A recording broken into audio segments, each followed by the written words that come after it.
With the rise of digital media, journalists constantly face a dilemma: where does public interest and personal privacy begin? The Kenyan Constitution protects the right to privacy in Article 31. Journalists must justify why private information is published and whether it genuinely serves the public interest. In order to dig this matter deep, we start with the constitutional foundation in which the two sentiments are grounded. The starting point is the Constitution of Kenya 2010, which protects both privacy and freedom of expression. In Article 31, for example, there is the right to privacy, and Article 31 guarantees that every person has the right to privacy, including protection from unnecessary disclosure of personal information, unwanted intrusion into private lives, or home or communication. For journalists, this means that individuals have a legal expectation that their personal lives will not be exposed without justification. In Article 33, there is freedom and expression of media. Articles 33 and 34 mainly protect freedom of expression, media freedom, and independence. However, these freedoms are not absolute.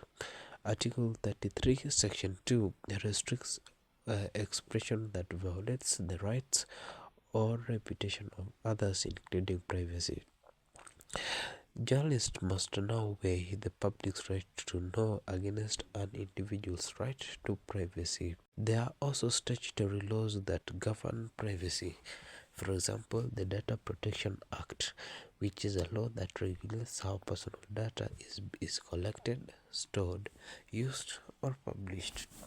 For media practitioners, publishing personal data such as names, images, medical records, phone numbers requires lawful basis. Public interest may justify disclosure, but only when necessary and proportionate. In a landmark court case in 2015, the court ruled that publishing private details without consent violated privacy rights. The judgment clarified that public interest must benefit the society, not merely satisfying curiosity. Kenyan media over the years has faced criticism for exposing private lives of individuals, causing emotional distress and social harm. Journalists interviewed admit facing ethical pressure while reporting on public figures.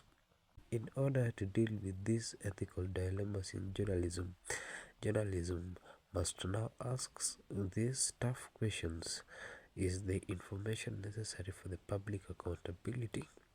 Does it prevent harm or expose wrongdoing? Does it respect human dignity?